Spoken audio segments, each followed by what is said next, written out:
I find that one of the biggest misunderstandings is that people think addiction is a failure of willpower or moral weakness.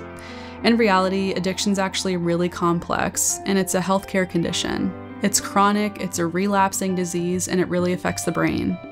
Some people just don't understand what a person really needs, and they just think that they're able to completely stop using drugs, but that doesn't actually work for everyone. Even small steps like them feeling more in control, building their self-confidence, or finding safer ways to cope are all really important steps in managing addiction.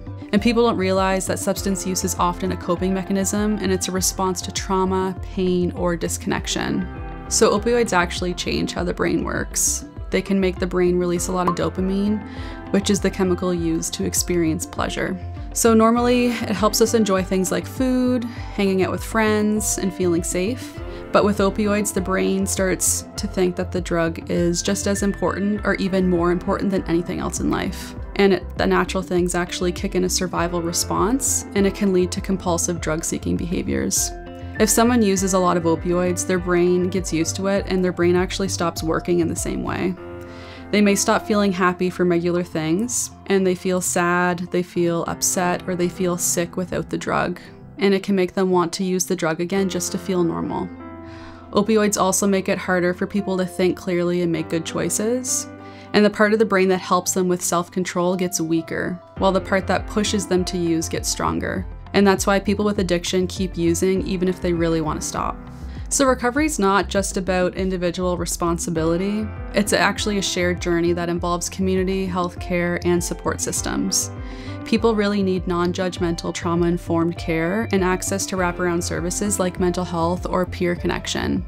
The person plays a central role in the recovery, but they need choices, respect, and practical help.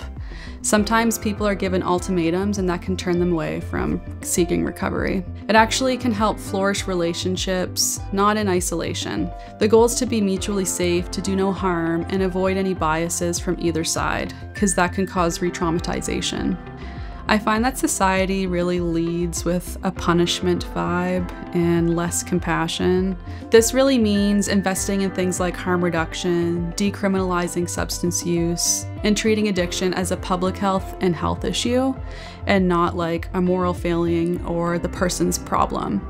Honestly, stigma is the biggest barrier, and breaking it requires a lot of education and empathy. So I find society just has a lot of misunderstanding, miscommunication, and they're just not well informed about addiction. Society can also help by supporting and educating themselves on mobile support teams, rural outreach programs, learning more about peer-led harm reduction hubs. What support really means, as stated by a peer, is I'll do my part, but only if someone else is willing to walk beside me, not ahead of me, not above me, but beside me. So there's a lot of different kinds of support for somebody that has substance use disorder. Everyone's journey is really different though, so there's options that meet people where they're at. Some people just start with harm reduction, which can include things like accessing clean supply, overdose prevention sites, and maybe even just safer use education and how to use properly. Others may need detox to safely stop using substances, or they might need a longer term support like at rehab facility or a recovery center. So at Recap, we offer many services, something called opioid agonist therapy, we call it OAT. So those are medications like methadone, Suboxone, or Cadian, and it just helps people avoid cravings and help keep them out of withdrawal. Another option is stimulant replacement therapy, and this is for people who are addicted to things like crystal meth or cocaine or any kind of uppers. And we prescribe common ADHD medications like Concerta, Vyvanse, or Dexedrine.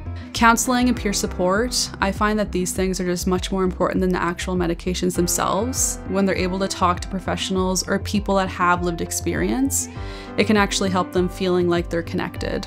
We like to also help connect patients to other organizations to help them obtain housing, for income support, or even any other services they may need. Even if they want to get their teeth fixed, we can help them book dental appointments. So our clinic in particular, we're open between 8 and 3:30, Monday to Friday, to access support. You don't actually need a doctor's referral, you can just walk in. Or you can call us and book an intake appointment. There's also support through Horizon's addiction and mental health services, and people can self-refer to their programs and even programs like Detox. No matter where patients are, there's help available, and we're happy to support people's journey at whatever point they are in their recovery.